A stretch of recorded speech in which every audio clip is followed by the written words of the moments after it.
하나님의 말씀은 신명기 30장 19절로부터 20절입니다. 합독하겠습니다. 내가 오늘 하늘과 땅을 불러 너희에게 증거를 삼노라. 내가 생명과 사망과 복과 저주를 내 앞에 두었은즉 너와 내 자손이 살기 위하여 생명을 택하고 내 하나님 여호와를 사랑하고 그의 말씀을 청종하며 또 그를 의지하라. 그는 내 생명이시요 내 장수이시니 여호와께서 내 조상 아브라함과 이삭과 야곱에게 주리라고 맹세하신 땅에 내가 거주하리라. 아멘.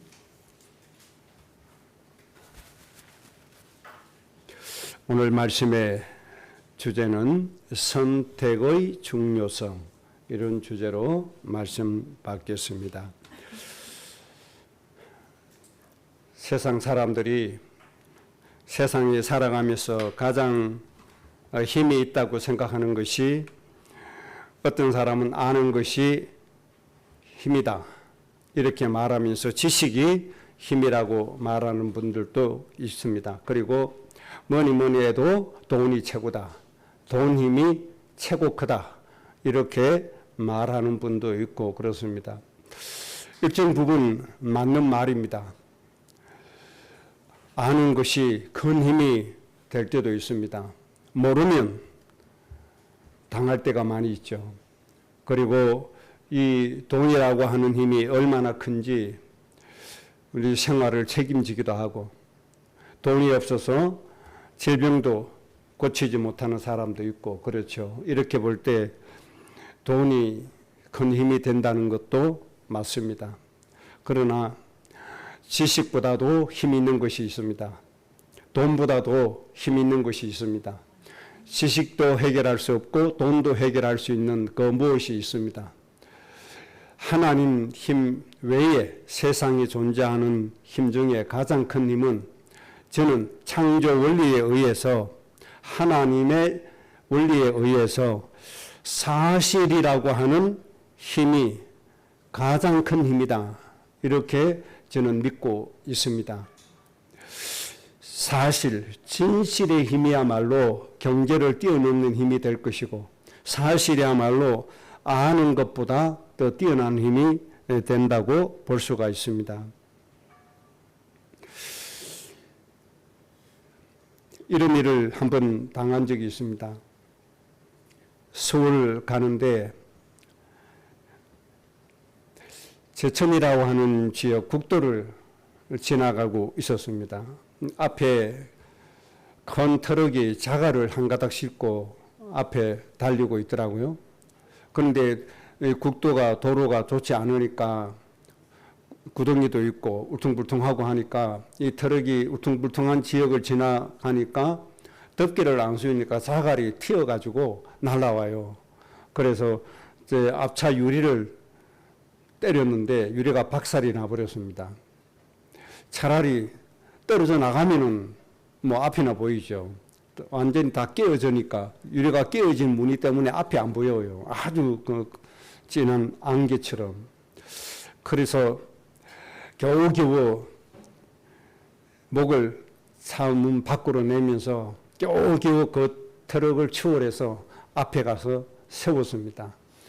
세웠더니 이 사람이 갑자기 승용차가 앞을 가로막으니까 놀래가지고 서잖아요.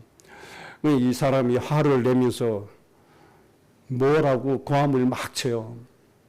그래서 내려와 봐라, 미안하지만 좀 내려와라 이렇게 얘기하고 차 유리 깨어진 것을 보여주고 얘기를 했습니다. 지금 당신 차에서 자갈이 하나 날아와서 내 차 유리를 깼다 이렇게 얘기를 했어요. 그랬더니 이 사람이 대발노발하면서 사람에게 누명 씌운다고, 어디 가서 유리 깨가지고 나한테 뒷부 씌운다고 난리가 났어요. 이런 것도 상상이 되죠. 똑같은 그런 일 당해봤어요. 순순히 그래 내가 깼다 하는 사람 아무도 없습니다. 오히려 기선제압하려고 더 큰 소리 치잖아요. 더 위협적으로 나오잖아요. 그러거나 말거나 이게 사실이니까 제 눈으로 봤거든요. 자갈에 튀어서 차 유리에 와서 맞히는 거 봤거든요. 이게 사실이잖아요. 또 얘기했습니다. 내가 당신 차 뒤따라 가는데 차에서 자갈이 떨어져서 내 차 유리를 깼다. 더 음성을 높이고 난리가 나죠. 똑같이 얘기했어요. 당신 차에서 자갈이 날아오더니 내 차를 깼다. 또 난리가 나죠. 어디 남에게 덤태기를 씌우냐. 아주 나쁜 사람이라 하면서 아주 위협적으로 계속 위협을 가해요. 또 얘기했습니다. 당신 차에서 자갈이 날아와서 내 차를 깼습니다. 아니라는 거예요. 그때는 블랙박스라는 게 없잖아요. 또 얘기했습니다. 당신 차에서 자갈이 날아와서 내 차 유리를 깼습니다. 아니라는 거예요. 또 얘기했어요. 당신 차에서 자갈이 날아와서 내 차 앞유리에 날아오더니 깨졌습니다. 이것만 계속 반복해서 얘기를 했어요. 한참 그렇게 얘기를 했더니 이 사람이 에이씨 따라와요. 따라갔더니 자기가 거래하는 정비소로 안내해 줬습니다. 그러더니 내 차에서 돌이 날아와서 이 차가 깨졌다고 하니 고쳐주시오. 계산은 나중에 합시다 하고 갔어요. 그래서 수리를 받았거든요. 제가 이때 왜 그렇게 했는가 하면 설명하려고 하지 않았어요. 설득시키려고 하지 않았어요. 있는 그대로만 얘기했어요. 왜 그런가 하니까 하나님은 진실하신 하나님, 하나님은 거짓이 없으신 하나님이잖아요. 여기에서 제가 힘을 얻었어요. 거짓이 없으신 하나님, 사실만 얘기하면 된다. 이런 순간적으로 깨달음이 왔어요. 그래서 사실만 얘기했어요. 그랬더니 사실을 얘기했더니 이 사람이 마음이 감동이 되어진 거예요. 아, 진짠가 보다. 그러면 내가 책임을 져줘야지. 처음에는 극구 부인하더니 나중에 이 사람의 마음을 바꾸어버리는 힘이 여기에서 딱 생긴 거예요. 그래서 수리받고 온 적이 있습니다. 그때 저는 더 확신하게 되었습니다. 세상에 하나님 힘 말고 세상에서 가장 큰 힘은 사실의 힘이다. 아는 것도 아는 사람 동원한다고 되겠어요? 돈 준다고 되겠어요? 안 되지는 거예요. 이건 이제 일반적인 생활에서 사실의 힘을 이렇게 제가 체험하고 누린 적이 있고, 그 다음에 하나님의 일을 사역하는 사역의 면에 있어서도 이 사실적인 말이 얼마나 큰 능력으로 역사되어지는지 체험한 사건이 많이 있잖아요. 그 중에 하나 2010년도에 베트남 캐산에서 소수부족 선교대회를 했잖아요. 베트남 정부 캐산 지역은 월남 전쟁 때 가장 치열했던 전쟁터입니다. 그리고 밀림이니까 미군에서 고엽제, 나무와 풀을 죽이기 위해서 뿌린 농약, 이 고엽제라고 하는 농약이 가장 많이 뿌려진 지역, 그 캐산 지역입니다. 그 지역에서 소수부족 선교대회를 성공리에 잘 마쳤죠. 하나님 은혜 가운데 그때 우리 팀이 들어가서 그분들에게 복음을 아주 상세하게 복음 가지고 훈련시킬 수 있는 선교대회를 잘 마쳤습니다. 그 뒤에 이 선교대회에 은혜 받았던 한 분이 자기의 성대가 있는 베트남의 버옌티지라고 하는 지하교회 단체 수장, 대표 장로를 만나게 해 주었습니다. 이분들은 정말 복음이구나. 이런 마음을 가지고 그 단체도 함께 협력해서 복음 전할 수 있도록 하기 위해서 만나게 해 주었습니다. 이 VNTG는 정부의 핍박을 받는 지하교회 단체입니다. 집도 빼앗기고 직장도 빼앗기고 모든 걸 실제적으로 빼앗기고 감옥에 가는 이런 분들입니다. 이렇게 핍박받으면서 하노이에서 베트남 수도 하노이에서 성탄절 집회를 했는데 5만 명이 모였을 정도로 핍박을 받으면서도 그렇게 조직적이고 큰 단체입니다. 이 단체의 수뇌부들을 만나게 해 주었습니다. 장로 4사람이 이 단체를 이끌고 가고 있는 거죠. 계속 모이면 수만 명이 하노이에서 모입니다. 정부 지원 안 받습니다. 오히려 핍박을 받습니다. 이런 단체를 하나님이 만나게 해주시는데 시행 장로가 수석 대표인데 이분이 우리를 만나더니 아주 언짢게 생각해요. 우리는 서방 세계의 선교사 원하지 않습니다. 한국 선교사 우리에게 필요 없습니다. 한국 선교사 베트남에 많이 있습니다. 서양 선교사 많이 있습니다.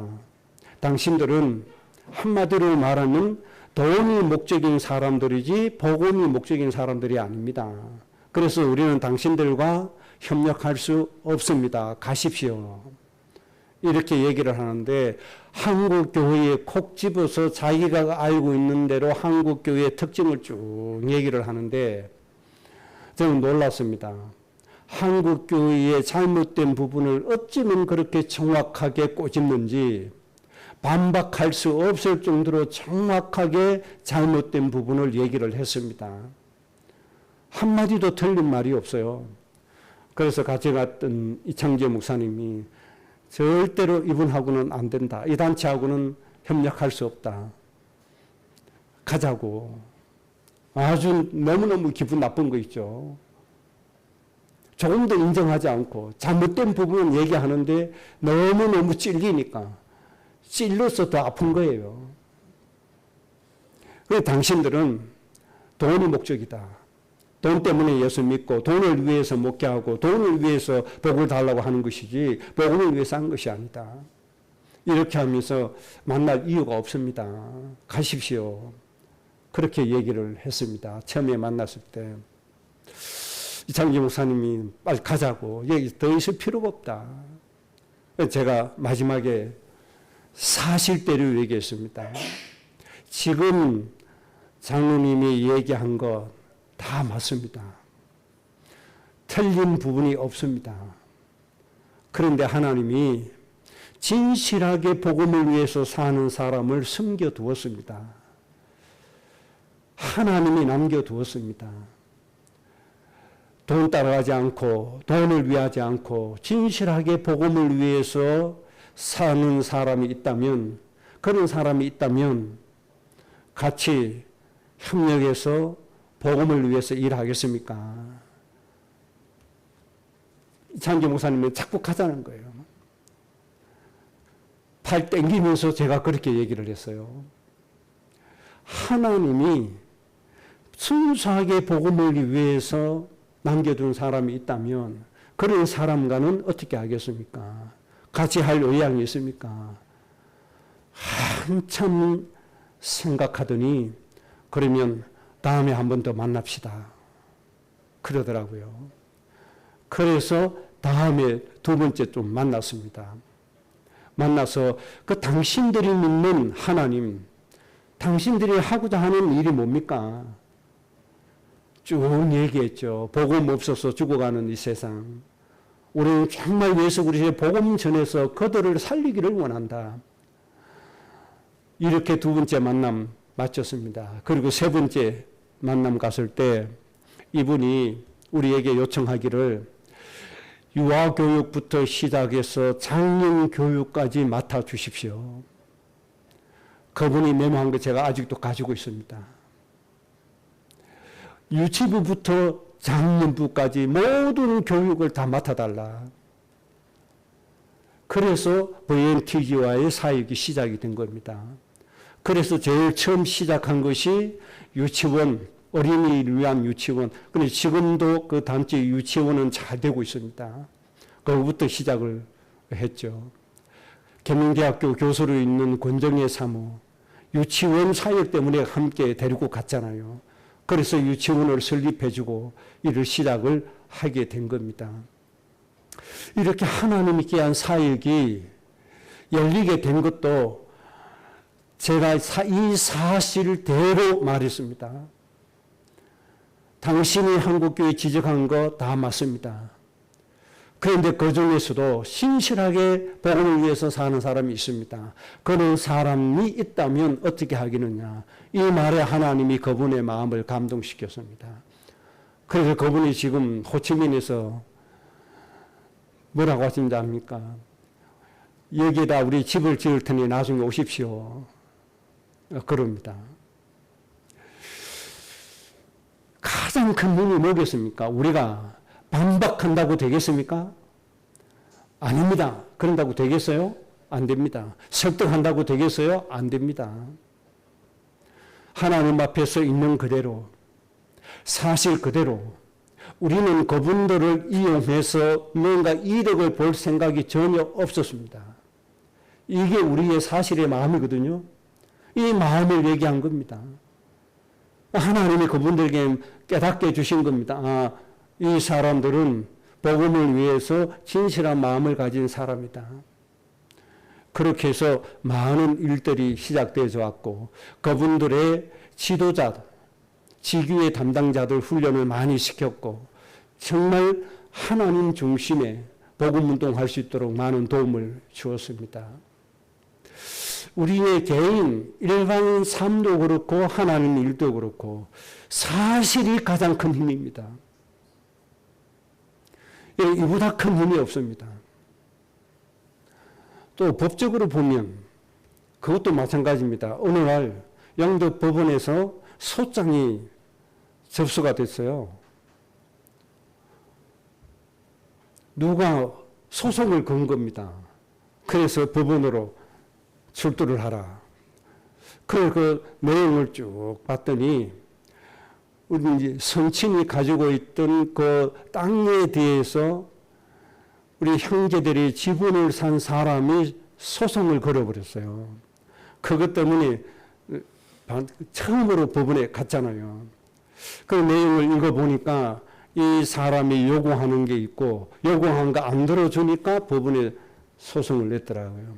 그래서 그 내용을 보고 법원에 진술서를 내야 되잖아요. 그걸 제가 썼습니다. 변호사 통하지 않고 법무사 통하지 않고 제가 작성했어요. 작성했는데 이때까지 사실 그대로 작성을 했습니다. 그래서 법무사에 가서 개인의 접수가 안 돼요. 변호사가 접수하든지 법무사에서 접수하든지 해야 됩니다. 그래서 제 개인으로 안 되니까 법무사에 가서 의뢰를 했죠. 그 법무사가 쭉 보더니 그대로 접수를 시켰습니다. 그래서 법원에서 통과가 왔어요. 몇 년, 몇 월, 며칠 오십시오. 판사가 그걸 진술서를 다 보고 부른 겁니다. 갔더니 판사가 우리 진술서를 보고 이게 가장 객관성이고 사실이고 맞으니까 아무 얘기 없이 소송 건 사람에게 당신이 이렇게 하시오. 당신이 청량을 하시오. 당신이 이걸 무엇을 하시오. 바로 판사가 지시를 내리더라고요. 그리고 판사가 판결을 내려줬습니다. 그래서 우리 일상생활이든 하나님의 사역이든 법적인 문제든 그래서 또 한 가지 알았죠. 판사들이 가장 좋아하는 거 내 잘못한 거 사실대로 얘기하고 내가 못한 거 사실대로 얘기하고 진실 그대로 얘기하는 것을 판사들이 가장 좋아한다는 걸 알았죠. 그것이 가장 큰 힘입니다. 변호사 사서 할 필요도 없더라고요. 사실 그대로 진실되게 하니까 판사가 딱 보고 바로 알잖아요. 그분들은. 그래서 제가 진술서 작성한 대로 모든 것 정리 깨끗하게 다 되어줬습니다. 그래서 여러분 하나님 앞에서 우리가 사실과 진실을 가지고 하나님 앞에 서야 됩니다. 하나님 앞에서 변명하면 안 돼요. 다윗처럼 그렇게 어마어마한 범죄를 저질러 놓고도 진실하게 하나님 앞에 서야 돼요. 사실 그대로 서야 돼요. 하나님께서 너무나 기쁘게 그의 회개하는 마음을 받아주시고 모든 축복을 허락해 주신 것을 볼 수가 있습니다. 꼭 기억하셔야 됩니다. 사실이 가장 큰 힘이라고 하는 겁니다. 그래서 영적으로 이 세상이 가장 중요한 사실이 뭐냐? 하나님이 천지를 창조하셨다는 사실. 이 사실 앞에 하나님 여러분 서셔야 됩니다. 그리고 인간의 모든 살고 죽고 하는 만유의 주제가 바로 하나님이시다. 인간의 모든 주권 누가 가지고 계세요? 하나님의 손에 있다는 사실은 이 사실을 인정할 수 있어야 됩니다. 사람은 하나님이 창조하셔서 사람의 육신은 흙으로 돌아가고 영은 하나님의 영원한 심판을 받게 된다는 사실, 꼭 이 사실 앞에 서야 됩니다. 하나님의 생명책에 기록된 자는 하나님의 품으로, 마귀의 자식의 신분이 그대로 있는 자는 마귀에게 끌려서 불못으로, 이 영적인 사실 앞에 우리는 그대로 서야 됩니다. 그리고 이 지구의 종말은 반드시 온다고 하는 사실입니다. 이 지구의 종말은 반드시 옵니다. 유황불로 이 지구의 모든 것이 소멸되어질 때가 옵니다. 그래서 하나님이 새 땅과 새 하늘을 지으실 때가 옵니다. 우리는 이 진실한 사실 앞에 하나님 앞에 서 있어야 됩니다. 그래서 내 인생을 준비해야 됩니다. 그래서 내 인생을 이 사실 앞에 축복되게 내 인생을 준비해 가야 됩니다. 다시 한번 말씀드립니다. 가장 큰 힘은 사실 그대로이다. 사실을 믿는 것이다. 사실대로 하나님 앞에 고백하는 것이다. 가장 큰 축복이 되고 힘이 된다는 사실입니다. 오늘 본문을 통해서 몇 가지 중요한 것 최대한 간략하게 정리해 드리겠습니다. 오늘 핵심의 말씀은 선택의 중요성입니다. 오늘 이것을 꼭 알고 가셔야 됩니다. 우리 인생의 중요한 것, 우리 인생의 중요한 것은 뭐냐? 선택이 가장 중요하다. 돈이 중요한 것도 아닙니다, 여러분. 인맥도 중요한 게 아닙니다, 여러분. 내 인생에 있어서 가장 중요한 것은 선택이라고 하는 사실을 꼭 기억을 하셔야 됩니다. 네, 선택 안 해도 되는데요. 그럴 리가 없습니다. 선택해야만 되어지고 선택으로만 사라지는 것이 인간이고 인생입니다. 그래서 선택이 중요한 것 꼭 기억을 하셔야 됩니다. 인간이 살고 죽는 것, 축복과 저주, 이것이 선택으로 결정이 되어집니다. 내가 선택한 것으로 결정이 되어진다는 사실을 꼭 기억을 하셔야 됩니다. 창세기 3장 1절에서 18절의 말씀이 되는 겁니다. 인간이 아담과 하와의 한 선택으로 인하여 축복이 없어지고 사망이 오고 인간의 고통이 오고 저주와 재앙이 왔다는 겁니다. 무엇으로요? 선택으로 이런 결정이 나버린 겁니다. 인간의 이 선택 하나 때문에 에덴 동산에서 내어 쫓김을 당하고 모든 축복이 사라지고 땅도 저주를 받고 인간의 삶도 저주받게 되는 이런 결론이 낮았습니다. 무엇 때문에요? 선택 때문에 이런 결론이 낮았습니다. 하나님이 아담과 하와에게 창조하시고 모든 축복을 아담에게 다 허락해 주셨습니다. 하나님의 것인데 아담의 것인 것처럼 하나님이 전부를 아담에게 다 주셨습니다. 그 대신에 한 가지만 선택하면 됩니다. 창세기 2장 17절 선악을 알게 하는 열매만 따먹지 마라. 이 선택만 하면 돼요. 하나님이 주신 선악을 알게 하는 그 나무 과실만 따먹지 마라. 이 말씀만 선택해서 가면 돼요. 그러면 하나님이 창조해 주신 모든 축복을 내 것으로 누리는 모든 특권, 권세, 축복 다 누리게 되어져 있었습니다. 아담이 이거 선택했어야 돼요. 그런데 아담의 선택은 어떻게 했습니까? 하나님이 완전한 축복을 선택한 것이 아니고 마귀가 속였습니다. 미혹을 했습니다. 절대로 죽지 않는다. 오히려 하나님처럼 되어진다. 두 가지 거짓말을 가지고 미혹을 시킨 겁니다. 그런데 아담은 바로 마귀에 미혹된 거짓말을 선택했다는 겁니다. 그래서 아담에게는 뭐가 왔죠? 에덴 동산에서 내어 쫓김을 당하는 이런 고통이 오고, 육신에 질병이 오고, 저주가 오고, 재앙이 오고, 고통이 오는 이런 사망이 왔다는 겁니다. 무엇 때문에요? 잘못된 선택 하나가 온 인류를 저주와 재앙과 죽음 가운데로 끌고 들어갔다는 것입니다. 에덴 동산에서 내어 쫓김을 당한 이후에 태어난 인간은 하나님의 형상이 다 없어져 버렸습니다. 누구의 형상이요? 아담의 형상으로 태어나게 된 겁니다. 모든 축복이 사라졌다는 겁니다. 하나님의 형상의 축복마저 사라졌다는 겁니다. 에덴 동산에서 내어 쫓김을 당하고 저주받은 아담의 형상으로 모든 인간이 태어나게 된 겁니다. 무엇 때문에요? 선택 하나 때문에요. 그래서 인간이 살고 죽는 것은 이 선택에 의해서 결정이 되어진다는 겁니다.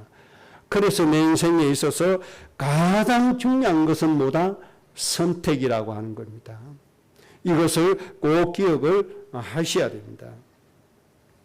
그런데 이 선택이 얼마나 중요한지 하나님께서 뭐라고 말씀하시는지 보세요. 오늘 19절에 보니까 내가 오늘 하늘과 땅을 불러서 너희에게 증거를 삼는다.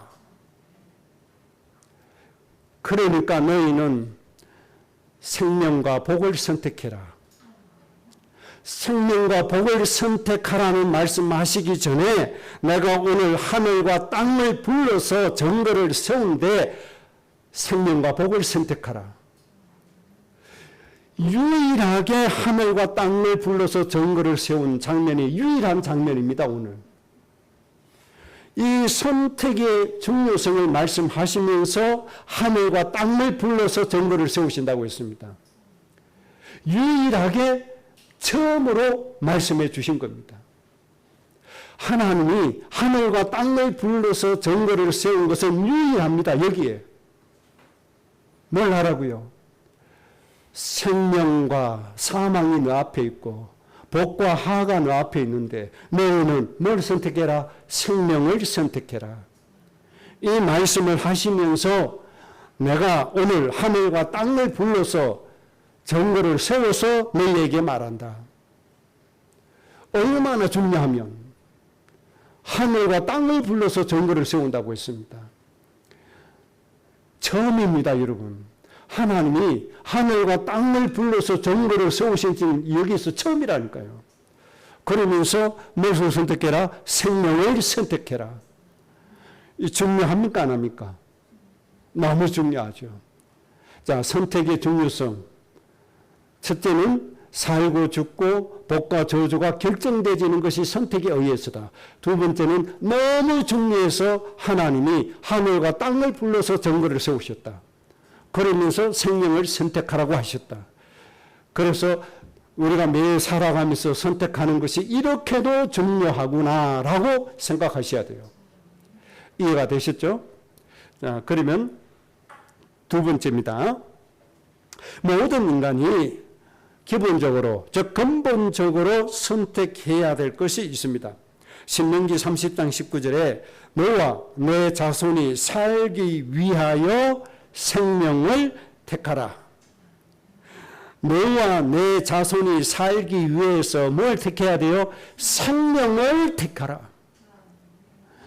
뭐 세상에 많은 것들이 있잖아요. 세상에 부귀영화도 있고 물질도 있고 명예도 있고 많은 것이 있습니다. 하나님이 딱 한 가지만 말씀했습니다. 생명을 택하라. 이것만 택하면 다 되는 거예요. 우리가 근본적으로 생명을 택하는 것이 중요합니다. 모든 인간 앞에는 생명과 사망, 복과 저주가 있습니다. 모든 사람에게 있습니다. 알게 모르게 이 중에서 한 가지를 선택해서 살아가고 있습니다. 또 선택해야만 되어집니다. 선택하고 살아가고 있습니다.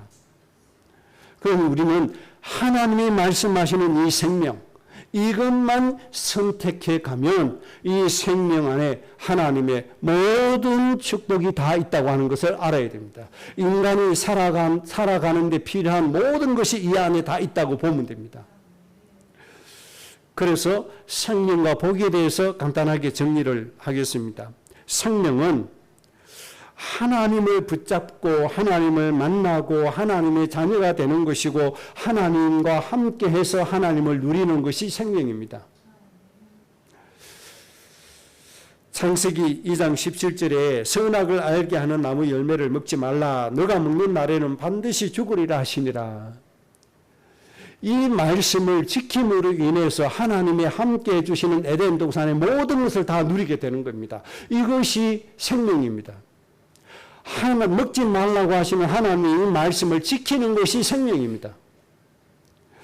요한복음 14장 6절에 내가 곧 길이요 진리요 생명이니 나로 말미암지 않고는 아버지께로 올 자가 없느니라.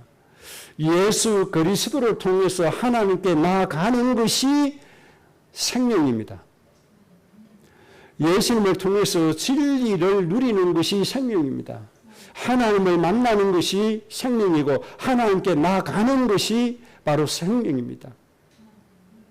요한복음 17장 3절에 이렇게 말씀했습니다. 영생은 곧 유일하신 참 하나님과 그가 보낸 자 예수 그리스도를 아는 것이니라. 영생은 곧 유일하신 참 하나님 그리고 참 하나님이 보내신 예수 그리스도를 아는 것이 생명이다. 이렇게 말씀했습니다. 여기에서 안다고 하는 것은 단순히 지식적인 아는 것이 아닙니다. 마리아가 성령에 의해서 예수님을 잉태했죠. 이때 마리아가 뭐라고 얘기합니까? 천사에게 나는 남자를 알지 못합니다. 그렇게 얘기했죠. 마리아가 남자의 구조를 모르겠어요? 남자라는 인간을 모릅니까? 그게 아니란 말이에요. 여기에서 나는 남자를 모른다는 것은 무슨 의미인지 아시죠? 여기에서 하나님을 안다 이 말은 하나님을 체험해야 돼요. 하나님을 진짜 체험해야 돼요. 예수님을 진짜 체험해야 돼요. 예수님의 사랑을 체험해야 돼요. 예수님이 채찍에 맞으신 것을 체험해야 돼요.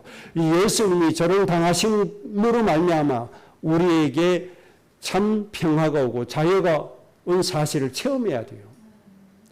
그냥 단순히 그렇다 하더라가 아니에요. 정말 예수님을 내 몸으로 내 인격으로 내 영혼이 직접 예수님을 만나 봐야 돼요. 이것이 뭐다? 생명이다. 그럼 우리가 무엇을 선택해야 돼요? 하나님을 체험하게 하시는 예수님을 선택해야 돼요. 문제가 왔을 때 제일 먼저 어디 찾아가죠?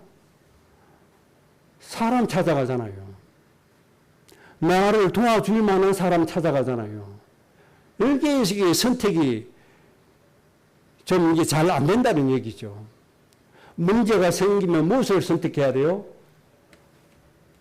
하나님을 선택해야 되죠. 가능하면 하나님을 선택하면 가능하면 안 해요. 절대적으로 하나님을 선택해야 돼요. 절대적으로 하나님 누림을 선택해야 돼요. 하나님의 역사하심을 선택해야 돼요. 하나님이 역사하셔서 문제 해결해 주신 것을 누려봐야 돼요. 체험해 봐야 돼요. 하나님이 해결해 주신 것을 체험해 봐야 돼요. 이것을 선택해야 돼요. 이것을 선택하려고 하니까 뭐가 되어야 돼요? 하나님을 진짜 믿는 거예요. 하나님께 진짜 믿고 하나님께 맡겨놓는 거예요. 내 방법이 나와지지 않는 거예요. 경제 문제 왔다. 진짜 하나님 믿는 거예요. 인본주의 쓸 필요가 없어요. 사람 찾아가서 도움 구할 필요가 없어요. 하나님께 가면 하나님 해결해 주신다니까요. 제가 몇 번 간증을 드렸잖아요. 저도 돈이 필요하잖아요. 우리 가정도 돈이 필요하잖아요. 목사라고 돈 필요 없는 게 아니잖아요. 인생 살아가면서 똑같이 돈이 필요하잖아요. 경제가 필요해요. 그런데 갑자기 또 급하게 필요할 때도 있어요. 이때 저는 사람에게 말을 하지 않아요. 사람에게 제가 말을 안 하니까 사람들이 저를 오해를 해요. 목사가 돈이 많아서 사람에게 돈 얘기를 안 하는구나, 이래 생각을 해요. 저는 돈이 많아서 사람에게 얘기 안 하는 게 아니에요. 하나님 누리기 위해서 안 하는 거예요.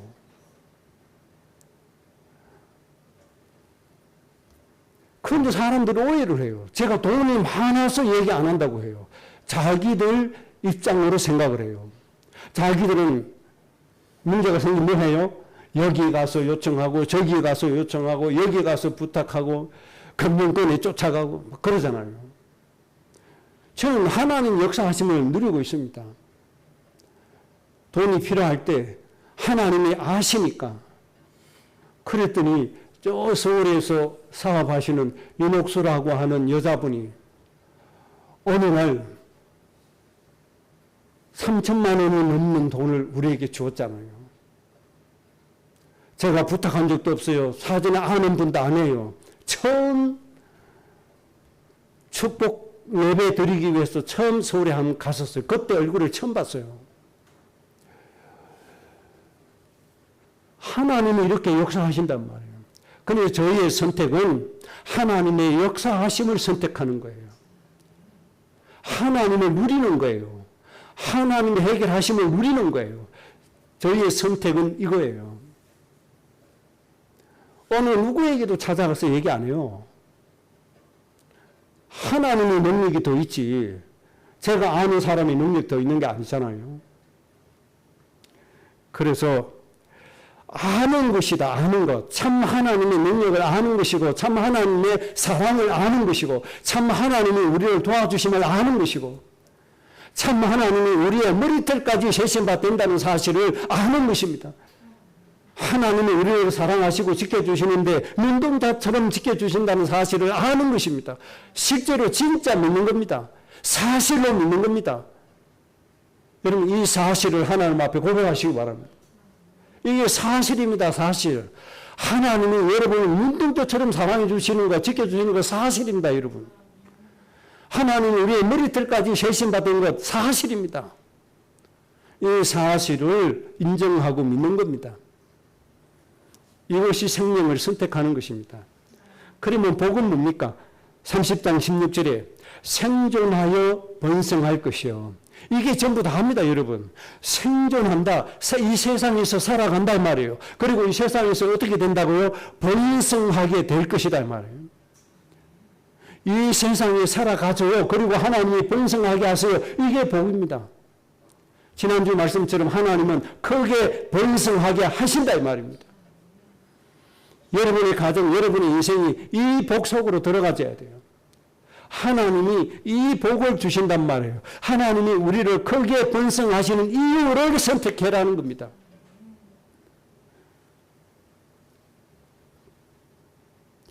차지할 땅에서 너에게 복을 주실 것임이니라. 차지할 땅에서 내게 복을 주신다. 하나님이 임마누엘로 함께 하신다는 겁니다. 하나님께서 모든 걸 이루어 가시는 것이고 자녀의 권세 누리게 하시는 것이고 하나님의 상속자됨을 누리게 하시는 겁니다. 이게 차지할 땅에서 내게 복을 주신다는 의미입니다. 자, 그 다음에 네 번째 사망과 화. 이게 뭐냐? 창세기 3장 24절이 사망입니다. 에덴에서 내어 쫓김을 당하게 됩니다. 그래서 요한복음 8장 44절 마귀의 자식으로 살아가게 되는 것입니다. 그래서 모든 인간의 결론은 에베소서 2장 3절 본질상 진노의 자녀로 살아가게 되어졌습니다. 그래서 인간은 이 문제 해결하려고 노력을 하는데 신명기 30장 18절에 있는 말씀처럼 우상을 선택한다 이 말이에요. 인생의 문제 해결하려고 선택하는 것이 생명을 선택하는 것이 아니고 우상을 선택해버립니다. 이렇게 하면 반드시 망하게 될 것이다. 이것이 사망입니다. 고린도후서 4장 4절에 마귀는 미혹되게 만들어서 마음을 혼미하게 합니다. 그래서 우상을 선택하게 만듭니다. 그래서 떠오르는 태양을 향해서 빌게 하고 형상을 만들어서 그 앞에 무릎 꿇게 만들고 이 마귀가 이렇게 썩이고 있다고 하는 겁니다. 그래서 신명기 30장 18절에 보면 너희가 반드시 망할 것이다. 그리고 너희의 날이 길지 못할 것이다. 이렇게 말씀했습니다. 생명을 선택하지 않고 다른 것을 선택하면 반드시 망하게 되고 너희의 축복의 날이 길지 않게 될 것이다. 그런데 하나님의 축복은 천대에 이르기까지 하나님의 은혜 누리게 하셨잖아요. 장구한 축복의 누림이 되어져야 돼요. 영원한 누림이 되어져야 돼요. 그런데 이 누림이 되지 않고 너희의 날이 길지 못하게 될 것이다 이 말이에요. 선택이 잘못되면 이렇게 됩니다. 생명을 선택하지 않고 다른 것을 선택하면 이렇게 되어진다는 말입니다. 신명기 28장 47절에 이렇게 말씀했습니다. 내가 모든 것이 풍족하여도 기쁨과 즐거운 마음으로 내 하나님 여호와를 섬기지 아니함으로 말미암아 28장 48절에 내가 줄이고 목마르고 헐벗고 모든 것이 부족한 중에서 여호와께서 보내사 너를 치게 하실 적군을 섬기게 될 것이니 그가 철멍에로 내 목에 매어 마침내 너를 멸절시킬 것이다. 생명을 선택하지 않는 인생은 이렇게 되어집니다. 또 모든 것이 풍족한다고 할지라도 기쁨과 즐거운 마음으로 하나님을 섬기지 아니하면 하나님이 적군을 보내서 치게 할 것이고 그 적군을 섬기게 될 것이고 적군 때문에 멸절되게 할 것이다. 선택이 잘못되면 이렇게 되어지는 겁니다. 실질적으로 이스라엘은 이렇게 되고 말았습니다. 신명기 28장 53절에 너가 적군에게 에워싸이고 맹렬한 공격을 받아 곤란을 당함으로 내 하나님 여호와께서 너에게 주신 자녀 곧 내 몸의 소생의 살을 먹으리라. 이런 날도 오게 된다는 겁니다. 생명을 선택하지 않으면 이런 날이 와요. 먹을 양식이 끊어지므로 극심하게 먹을 양식이 없으니까 자식을 잡아서 양식으로 삼았다 이 말이에요. 이런 날이 오게 될 것이라고 말씀했습니다. 실제로 이스라엘 역사 중에 이런 일이 실제로 일어났습니다. 열왕기하 6장 29절에 아들을 잡아먹었는데 아람 나라의 벤하닷이라고 하는 임금이 이스라엘을 포위를 했습니다. 모든 양식이 떨어졌습니다. 다 죽게 되었습니다. 그랬더니 의논했습니다. 오늘은 당신 아들 잡아서 양식으로 하자. 그리고 내일은 우리 집 아들 잡아서 양식으로 삼자. 이렇게 합의를 봤어요. 그래서 이 집 아들을 삶아서 양식을 삼았어요. 그 다음날 이 집 아들을 삶아 먹어야 되는데 이 부모가 아들을 안 내놓는 거예요. 그래서 싸움이 붙었어요. 역사가 성경에 기록되고 있습니다. 생명을 선택하지 아니하면 지금 아무리 부해도 이런 날이 와진다는 겁니다. 이런 사망에 이런 저주의 날이 와지게 된다는 겁니다. 하나님이 주신 구원의 축복으로 생명의 축복으로 하나님이 주신 복으로 우리의 인생이 늘 순간순간마다 그리고 영원히 천대에 이르기까지 하나님의 축복 안에 있는 가문 만들어 가셔야 돼요. 그래서 수많은 사람을 복되게 만들어야 됩니다. 결론입니다. 그러면 어떻게 하면 올바른 선택을 할 수 있을 것이냐. 올바른 선택을 해 가야 되는데 우리가 지금 이 시간 이후부터 선택하면서 사라집니다. 매 순간순간 선택해야만 됩니다. 매 순간순간 선택해야만 되는데 어떻게 선택해야 되느냐. 골로새서 3장 5절입니다. 그러므로 땅에 있는 지체를 죽이라. 육신의 지체를 죽여야 된단 말이에요. 왜 그렇죠? 육의 생각은 사망이기 때문에, 육의 생각은 하나님과 원수가 되기 때문에, 육의 지체는 하나님의 법에 굴복할 수 없기 때문에 땅에 있는 지체를 먼저 죽여라 이 말입니다. 이렇게 되지 않으면 생명을 선택할 수가 없습니다. 내 육신의 생각이 나를 주장하고 있는 한 생명을 선택할 수가 없어요. 그래서 땅에 있는 지체를 먼저 죽여라. 곧 엄난과 부정과 사욕과 악한 정욕과 탐심이니 탐심은 곧 우상숭배니라.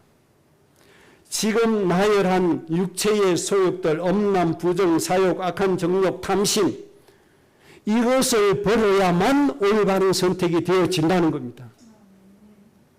하나님처럼 된다는 순간적인 욕심, 이 말에 속아서 하나님의 약속을 버리고 마귀의 말을 따랐더니 모든 인간을 사망에 빠뜨리게 되는, 자신도 축복에서 매우 찢김을 당하는 이런 선택을 하고 마는 겁니다.